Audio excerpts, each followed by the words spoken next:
우리가 길지 않으니까 뜻을 생각하면서 한 목소리로 함께 읽도록 하겠습니다. 시작. 노엽게 한 형제와 화목하기가 견고한 성을 취하기보다 어려운즉 이러한 다툼은 산성 문빗장 같으니라. 사람은 입에서 나오는 열매로 말미암아 배부르게 되나니 곧 그의 입술에서 나는 것으로 말미암아 만족하게 되느니라. 죽고 사는 것이 혀의 힘에 달렸나니 혀를 쓰기 좋아하는 자는 혀의 열매를 먹으리라. 아멘. 5월 달부터 이제 잠언 묵상을 우리가 하고 있습니다. 주제는 뭐였습니까? 여호와 경외가 지혜의 근본이다. 그래서 잠언하면 우리에게 필요한 지혜의 권면들을 하나님께서 주시는 말씀입니다. 그래서 우리가 총 4주를 이 잠언 말씀을 가지고 나누었어요.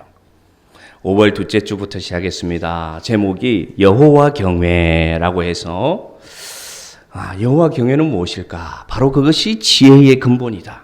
그래서 지혜로운 자는, 지혜롭게 살고 싶은 자는 하나님을 두려워하는 삶을 살아야 된다 하면서 그 삶은 어떤 삶인가? 하나님 앞에서 사는 삶. 그리고 모든 것이 하나님이 주인이라고 인정하는 삶. 그 다음에 예수님처럼 살아가는 삶이다.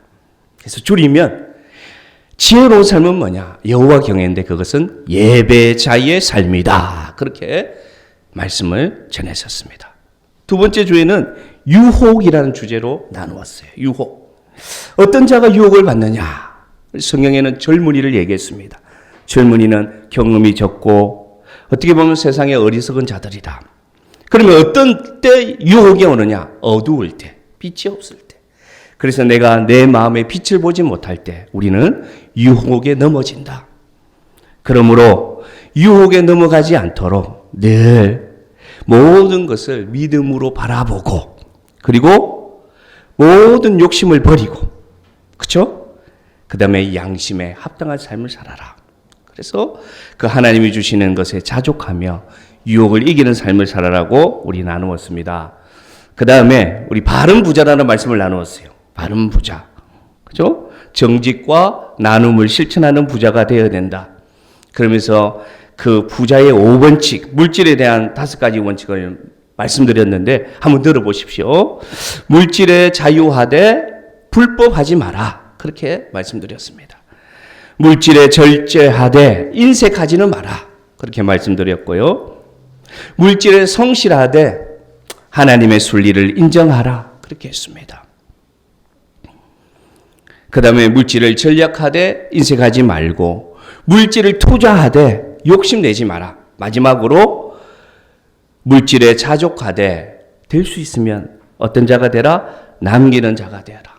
그래서 많은 사람을 나누는 자가 되어라. 그렇게 했습니다. 처음 듣는다고 생각되는 분들은 아마 다른 교회 다니다가 오셨는 걸로 알고. 그 다음에 지난주는 어떤 말씀을 함께 나누었느냐? 마음의 병, 마음의 병. 왜 우리는 마음의 병이 들까? 그죠? 그래서 마음의 병이 드는 세 단계를 말씀드렸습니다. 마음의 병이 드는 세 단계. 결국에는 나의 영혼을 망치게 하는 마음의 병이 있다. 그런데 우리가 기억하자. 이 마음의 병이 올 때는 어떤 위로의 말씀이 있었느냐? 모든 수고에는 유익이 있다. 나의 마음의 모든 고통에는 하나님이 분명히 우리에게 주시는 교훈과 유익이 있다. 그래서 인내하자. 그 다음에 이 마음의 병을 고치는 것은 뭐냐? 마음의 말이다. 마음의 말. 입술의 말은 우리를 병들게 하지만 우리가 마음의 말을 가지고 상처 입은 자들을 치유하는 자가 되자. 왜냐? 예수님도 이 땅에 오신 그 목적이 뭐냐? 마음이 상한 자를 뭐 하기 위해 오셨다? 고치기 위해 예수님도 오셨다. 그러므로 우리가 마음의 말을 가지고 치유하는 삶을 살자. 그렇게 나누었습니다. 짧게 말씀드렸는데 어떻습니까? 잠언의 교훈이 너무 좋죠. 오늘은 5번째 시간입니다. 삶의 지혜의 권면 중에 이번 주는 혀의 힘에 대해서 간단하게 말해서 말에 대한 교훈을 오늘 함께 나누고자 합니다. 잠언에는 하루도 빠짐없이 여러분 잠언을 묵상하는 분들은 알 겁니다. 단 하루도 빠짐없이 등장하는 교훈이 뭐냐? 말에 대해서 계속해서 이 교훈이 등장하고 있습니다. 설교자로서 이 잠언 말씀을 준비하는 것이 쉽지가 않습니다. 왜냐하면 스토리가 있는 것도 아니고요. 문맥이 따라서 단락단락이 정해진 것도 아니거든요. 그냥 한 절 한 절이 다 다른 주제로 있다 보니까 여기서 공통된 어떤 의미가 있는 주제를 골라서 이렇게 설교문으로 작성하는 것이 참 어렵더라고요. 그래서 다음 주는 과연 제가 설교를 준비할 수 있을까? 그런 부담감도 듭니다. 너무 어렵습니다. 그런데 오늘도 하나님께서 은혜를 주셔서 이렇게 설교를 준비할 수 있어서 또 여러분 앞에서 나눌 수 있는 것이 하나님의 은혜임을 고백합니다. 오늘은 특별히 이 말에 대한 교훈 중에 다툼이라는 주제로 한번 나누고자 합니다. 다툼. 무엇이 다툼이 되는 말이 될까? 그리고 무엇이 화목하게 하는 말이 될까? 라는 교훈을 가지고 주중에 있었던 말씀을 중심으로 함께 나누도록 하겠습니다. 먼저 한 절 말씀 읽습니다. 잠언 18장 21절. 18장 21절 우리 뜻을 생각하면서 한 번 더 읽겠습니다. 시작.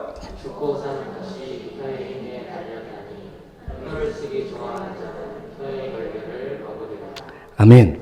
보십시오. 죽고 사는 것이 우리는 이게 물질에 달렸다고 생각할 수 있습니다. 건강에 달렸다고 생각할 수 있습니다. 근데 잠언은 뭐라고 그러냐? 죽고 사는 것은 말에 달려있다. 그렇게 말씀하십니다.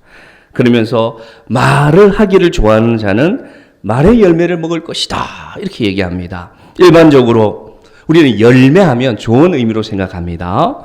그러나 21절에서 말하는 이 열매는 부정적인 의미입니다. 그래서 말을 많이 하는 사람, 말을 하기를 좋아하는 사람은 결국 열매를 먹게 되는데 어떤 것이냐? 그 말의 결과가 자기에게 돌아오게 된다. 그렇게 교훈하고 있다는 것입니다. 여러분에게 한번 묻겠습니다. 이 말을 쓰기를 좋아하는 자, 이 말을 쓰기를 좋아하는 자가 받는 결과는 가장 흔한 결과가 무엇일까요? 말하기를 좋아하는 사람이 돌아오는 가장 큰 결과, 열매는 무엇일까요? 저는 묵상하는 가운데 다툼이라는 것을 생각하게 되었습니다. 말이 너무 많으면 결국 다툼이 일어날 수가 있다는 것입니다. 그러면 이 다툼의 심각성을 얘기하고 있어요. 19절 말씀, 우리가 읽었던 말씀입니다. 제가 한번 읽어보겠습니다. 노엽게 한 형제와 화목하기가 견고한 성을 취하기보다 어려운즉 이러한 다툼은 산성의 문빗장 같으니라. 그렇게 말씀하십니다. 노엽게 한 형제와 화목하기가, 여기서 형제는 실제 혈육을 말하는 것보다는 가까운 사람을 말합니다. 그래서 저 말씀을 풀어보면 이 가까운 사람을 말로 노엽게 하고 나서 화목하는 것은 어렵다 쉽다. 너무 어렵다. 너무 어렵다. 그래서 견고한 성을 취하는 것보다 어렵고 저 산성의 큰 문빗장을 제거하는 것처럼 힘과 애가 쓰인다. 그러면서 가까운 사람을 노엽게 하는 것에 주의하라. 다툼은 너무 위험한 것이다. 그렇게 하나님이 오늘 우리에게 교훈하고 있습니다. 예수님도 그렇게 말씀하셨어요. 스스로 분쟁하는 나라마다 황폐하여질 것이요 스스로 분쟁하는 동네나 집마다 서지 못하리라. 그래서 이 다툼에 대해서, 분쟁에 대해서 주님도 경고하셨습니다. 잠언 말씀에는 이 다툼을 떠난 화목에 대해서 아주 우리에게 유익한 말씀을 주십니다. 17장 1절 말씀 한번 읽어보겠습니다. 잠언이 가르쳐주는 17장 1절 시작. 마른 떡 한 조각만 있고도 화목하는 것이 제육이 집에 가득하고도 다투는 것보다 나으니라. 아멘. 사랑하는 성도 여러분, 여러분의 가정이 하나님이 주시는 화목이 넘치는 가정 되기를 축복합니다. 아멘. 힘없게 하지 마시고 힘을 내서 아멘 하시기 바랍니다. 하나님이 주신 은혜로 화목한 가정 되기를 축복합니다. 아무리 넓은 집에 살고 편백한 집에 살고 화려한 것으로 가득 차고 아무리 좋은 차를 타고 아무리 좋은 음식을 많이 먹어도 다투는 집이면 지옥과 같습니다. 여러분. 우리 모두는 알고 있습니다. 그러나 마른 떡 한 조각밖에 없지만 제가 지난주에 말씀드린 것처럼 그 어릴 때 제 기억이 맞다면 조그만 상에 그 마른 김 구워서 참치캔 하나 뜯어서 먹던 그 가정의 기억들, 따뜻했던 그 기억이 있거든요. 마찬가지로 많은 떡 한 조각이 있어도 화목한 가정이 정말로 천국이다라는 것을 가르쳐 주고 있습니다. 말로 인한 불안은 지옥과 같습니다. 말로 인한 불안은 그 직장은, 그 일터는 지옥과 같습니다. 자, 그러면 오늘 다툼의 심각성에 대해서는 우리가 알았습니다. 그러면 이걸 알아야 되겠죠. 과연 목사님, 어떤 말이 다툼을 일으킬까요? 어떤 말이? 알아야 조심할 거 아닙니까? 근데 잠언은 우리에게 가르쳐 줍니다.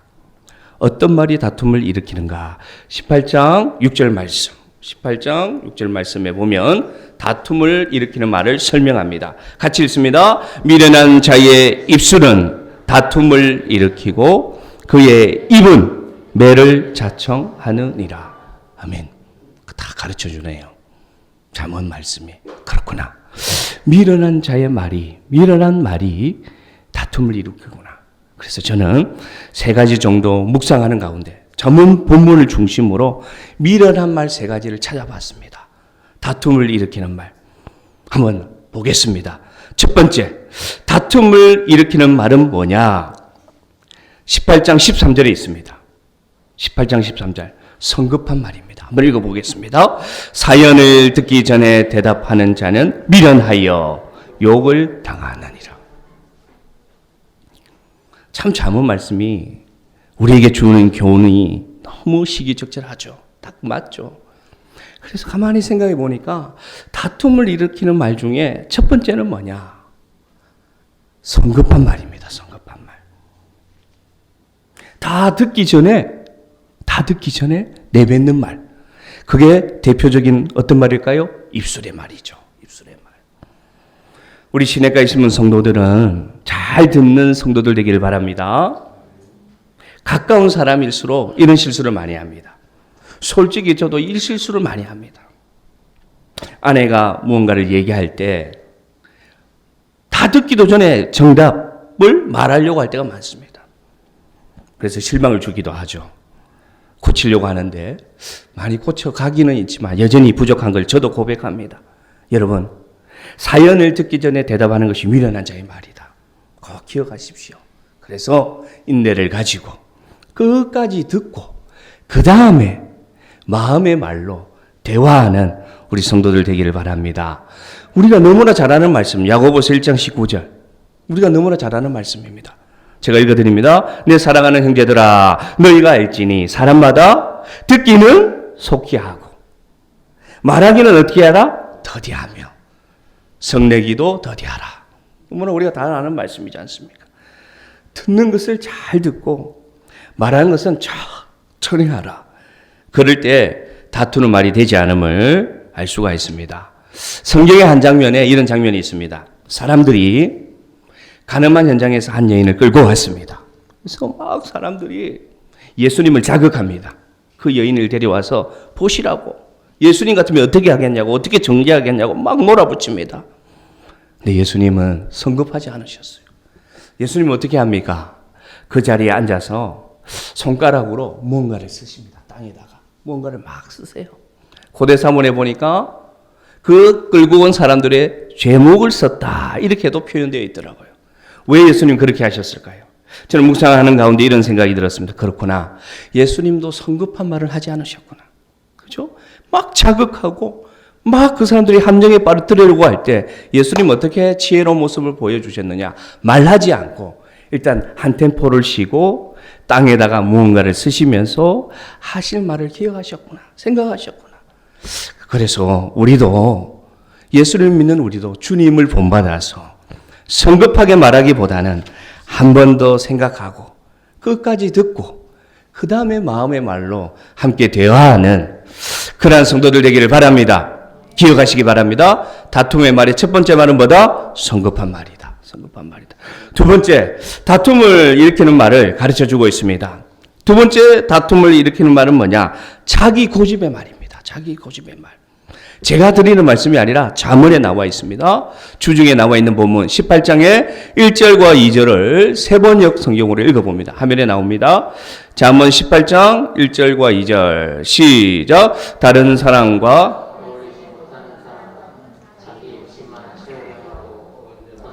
판단력을 가진 사람을 적대시한다. 2절 미련한 사람은 명철을 좋아하지 않으며 오직 자기 의견만을 내세운다.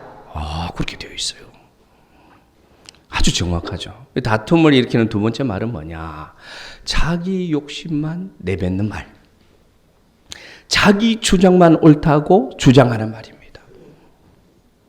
한번 더 읽어드리겠습니다. 제가 다른 사람과 어울리지 못하는 사람들은 잘 생각해 보십시오. 당신이 하는 말이 자기 욕심만 채우려고 하고 있지 않는지, 그래서 다른 사람의 의견을 적대시하지 않는지 생각해 보십시오 말합니다.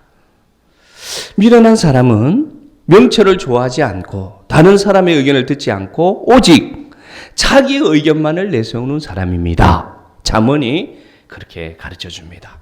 가정도 그렇고 직장도 그렇고 하물며 교회도 자기 욕심만, 자기 주장만 내세우면 화합이 깨트려지고 다툼이 올 수밖에 없습니다.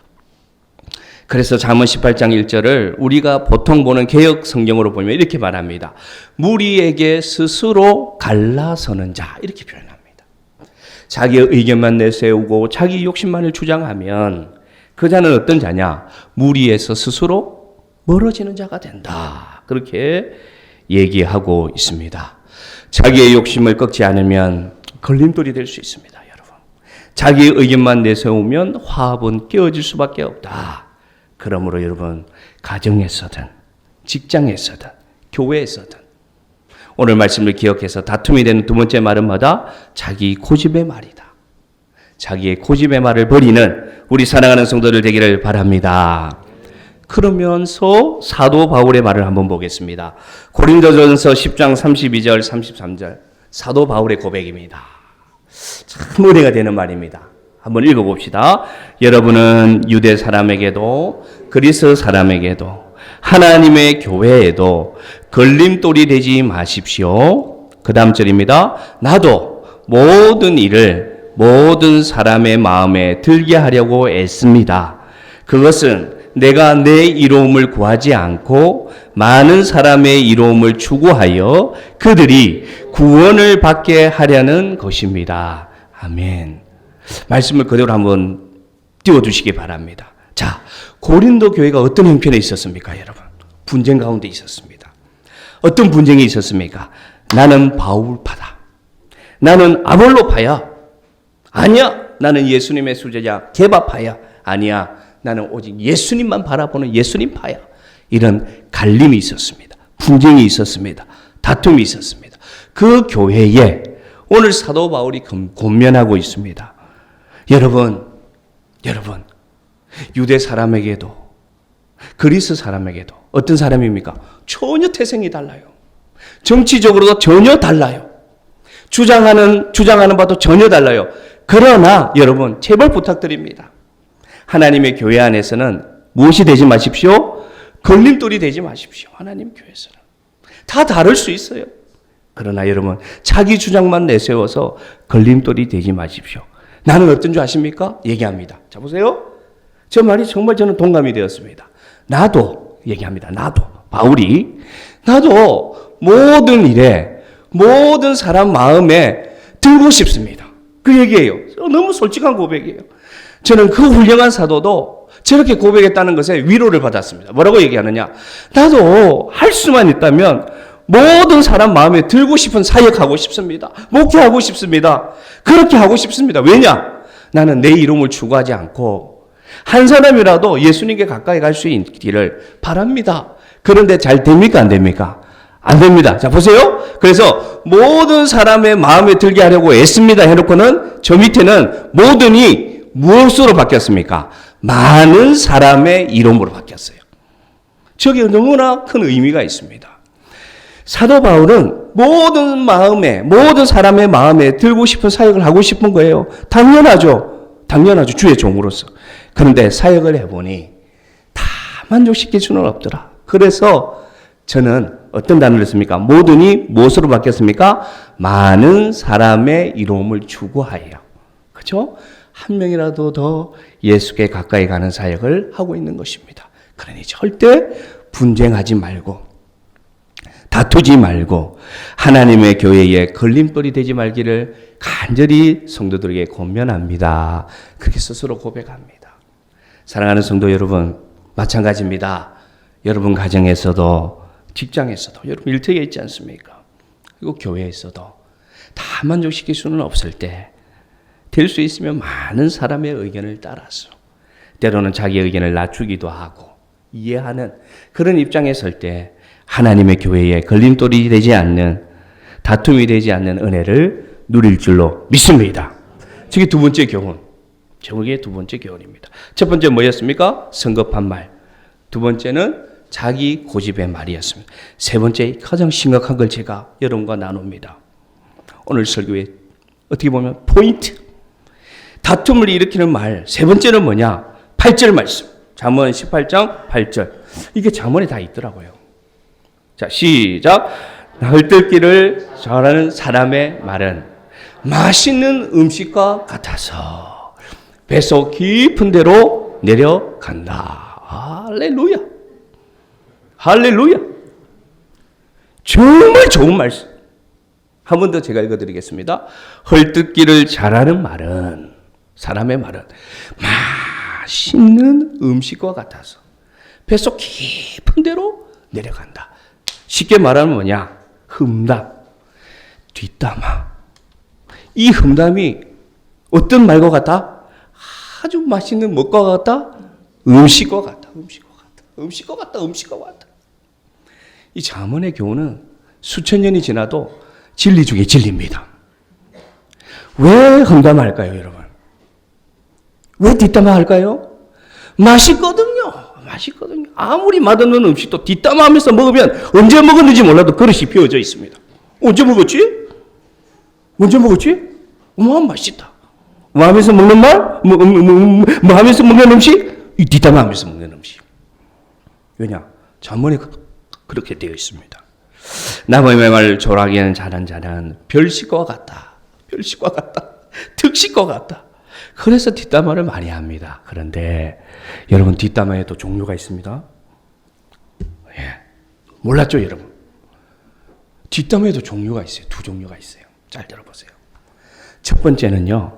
그냥 재미로 하는 뒷담화가 있습니다. 그냥 재미로. 그냥 시간 보내기 식으로. 주로 어떤 사람들과 합니까? 친구끼리 앉아서. 직장 생활을 해본 사람들을 합니다. 그냥 직장에 앉아서 날씨 얘기 꺼냈다가 오던 차 얘기 꺼냈다가 그 다음에 세 번째로 쫙 진행되면 커피 한 잔 마시면서 맥신 커피 그거 믹스 커피 하나 타고 앉아가지고 원두 커피는 비싸서 잘 없거든요. 맥신 커피 하나 타고 앉으면 어떤 얘기 합니까? 이렇게 하다가 세 번째로 어느 주제로 갑니까? 이제 뒷담화로 자연스럽게 넘겨야 됩니다. 야 들었냐? 그 과장 들었냐? 세상에 시작합니다. 그게 첫 번째 뒷담화 뭡니까? 재미로 하는 뒷담화. 여러분 이런 뒷담화의 방법을 가르쳐 주겠습니다. 이 뒷담화를 이겨내는 방법이 있습니다. 뭐냐? 반응하지 말길 바랍니다. 반응하지 않으면 이 뒷담화는 맞춰집니다. 맞습니까? 안 맞습니까? 맞습니다. 자, 뒷담화를 시작해요, 이 사람이. 그러면은 커피를 마시다가 반응하지 마세요. 반응하지 말고, 야, 저 봐봐. 야, 저 버스가 우리 회사 앞에 지나가네. 화재 전환하는 거. 그게 지혜로운 겁니다. 같이 뒷담화하지 마시고 반응하지 마시기를 바랍니다. 이게 첫 번째 방법. 왜 안 씁니까? 기록하세요. 두 번째 뒷담화가 있는데 이건 더 나쁜 뒷담화예요. 이건 뭐냐? 목적이 있는 뒷담화가 있어요. 목적이 있어요. 앞에 거는 그냥 재미로 하는 거예요. 재미로 그냥 시심풀이로. 그럼 반응하지 않으면 돼요. 그런데 목적이 있는 뒷담화가 있는데 이건 뭐냐? 이해관계가 얽혀 있을 때 자기 오해를 드러내기 위해서 하는 뒷담화가 있습니다. 직접적으로 얘기하잖아요. 그런데 이 뒷담화를 하면서 자기가 자기 위치가 나아집니다. 이 뒷담화를 하면서 자기 속이 시원해집니다. 이 뒷담화를 하면서 자기가 하고 싶은 말을 간접적으로 하게 됩니다. 이 뒷담화를 하면서 자기 안에 있는 욕심을 간접적으로 드러내서 해소할 수가 있다는 것이죠. 내 허물을 덮기 위해서. 내 욕심을 채우기 위해서 하는 뒷담화가 있는데 이게 뭐냐? 목적이 있는 뒷담화다. 이것이 분쟁을 일으키고 다툼을 일으킵니다. 재미로 하는 뒷담화, 목적이 있는 뒷담화. 그러면 재미로 하는 뒷담화는 반응하지 않으면 이겨낼 수 있는데 이 목적을 가지고 접근하는 뒷담화를 하는 사람이 있습니다. 내 앞에서. 그럴 때는 방법이 뭐냐? 비슷한데 절대 여러분 기억하십시오. 맞아! 이 말 절대 하지 마십시오. 아시겠어요? 맞아! 나도 그렇게 생각해 하는 순간 여러분도 똑같은 사람 됩니다. 절대 그 말 하면 안 됩니다. 이 사람이 목적을 가지고 하는 거 눈치채잖아요. 이 사람 뭔가 목적이 있다. 지금 이 말을 하는 뒷담화를 하는 이유는 그 사람과의 관계에서 자기가 뭔가 꼬인 게 있다. 얘기할 때는 어떻게 하느냐? 절대 동의하지 마시기 바랍니다. 절대 동의하지 마시기 바랍니다. 왜냐? 우리는 알고 있습니다. 인생을 통해서. 이 뒷담화는요, 특징이 있습니다. 어떤 결과를 낳습니까? 점점 부풀려집니다. 점점 부풀려집니다. 그리고 이 뒷담화의 가장 큰 결과는 뭐냐? 세 명을 망칩니다. 먼저 말하는 자신이 망쳐집니다. 두 번째, 동조하는 그 사람이 망쳐집니다. 세 번째, 대상인 그 사람이 망쳐집니다. 보세요, 여러분. 이 뒷담화의 폐해가 뭐냐? 모든 사람을 망치는 것이 바로 뭐다? 뒷담화다. 흥담이다. 우리 시내가에 심은 성도 여러분, 지금도 잘 안 하고 있지만 앞으로도 분쟁을 일으키는 말 중에 가장 기억할 것은 뭐냐? 절대 뒷담하지 않는 우리 사랑하는 성도들 되기를 바랍니다. 아멘. 아멘. 그러면 별로 할 말이 없어요. 저도 압니다. 저도 직장생활 오래 했잖아요. 그럴 때 성경 보고 그럴 때 찬송 들으면 되잖아요. 자, 정리하면 분쟁을 일으키는 말은 세 가지가 있다. 성급한 말, 자기 고집의 말, 세 번째 뒷담화. 이것을 절대 하면 안 되겠다. 그러면 자, 이제 후반전으로 갑니다. 이런 뒷담화들을 어떻게 하면 덮을 수 있을까? 어떻게 하면 화목해 하는 말을 할 수 있을까? 그 화목의 말은 뭘까? 한번 보겠습니다. 잠언 18장 4절 말씀. 잠언 18장 4절 말씀. 화목의 말은 뭘까? 자, 시작.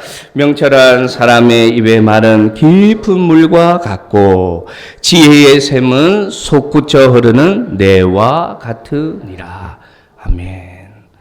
세 번째로 읽어드립니다. 슬기로운 사람의 입에서 나오는 말은 깊은 물과 같고 지혜의 샘은 세차게 흐르는 맑은 강과 같으니라. 할렐루야. 우리 사랑하는 성도들이 저러한 말을 하는 사람들 되기를 바랍니다. 다툼을 일으키고 분쟁을 일으키는 말이 아니라 이 말을 통해서 참 시원하게 하는 사람. 그래서 잠언 25장 1절에 보면 얼음 냉수 같아서 능히 그 주인의 마음을 시원하게 하느니라. 이런 말씀이 있지 않습니까? 하나님이 우리에게 주신 이 말을 가지고 여러분, 이 명철의 말, 지혜의 말을 가지고 분쟁을 일으키지 않는 그런 시원한 말을 하는 사람이 되기를 원하는데, 첫 번째로 이 명철의 말, 화목해 하는 말은 뭐냐? 잠언 17장 9절에 소개합니다. 잠언 17장 9절에 이 분쟁을 일으키지 않는 참 지혜로운 말은 뭔지를 가르쳐줍니다. 시작. 허물을 덮어주는 자는 사랑을 구하는 자요, 그것을 거듭 말하는 자는 지난 벗을 이간하는 자니라. 아멘. 할렐루야. 여러분 아시겠죠? 분쟁을 일으킨 말이 세 가지가 있었다면 분쟁을 덮고 화목해 하는 말이 있습니다. 그 말은 어떤 말이냐? 저게 나와 있습니다. 따라합시다. 허물을 덮어주는 말. 허물을 덮어주는 말입니다. 아무리 상대방이 뒷담화를 하고 자기 고집의 말을 하고 성급한 말을 하게 될 때에도 분쟁을 일으키지 않는 말은 뭐냐? 나는 그러면 어떤 말을 해야 되겠느냐? 여러분, 덮어주는 자의 편에 서시기를 바랍니다. 그럴 수 있겠지. 그 말 한마디 하면 되잖아요. 그럴 만한 사정이 있었겠지. 나 같아도 그럴 것 같아. 이런 말 얼마나 좋아요. 덮어주는 말. 너그러운 사람에게는 은혜를 구하는 자가 많고, 이런 단어가 있더라고요. 잠언에. 선물 주기를 좋아하는 자에게는 사람마다 친구가 많으니라. 이야, 잠언에 그런 말이 있습니다. 우리 성도들 가운데도 이 선물 주는 것을 잘하는 분들이 있어요. 참 귀합니다. 잠언이 칭찬합니다. 너그러운 사람에게는 사람들이 와서 많이 묻는답니다. 그리고 나누어 주기를 좋아하는 사람에는 친구가 많다고 이 잠언이 말하고 있거든요. 그러면 우리가 분쟁을 일으키고 다투는 사람이 되겠습니까? 아니면 허물을 덮어주는 말을 많이 해서 하나님의 사랑을 전하는 자가 되겠습니까? 그런 자가 돼야죠. 우리가 흔히 쓰는 말 중엔 이런 말이 있습니다.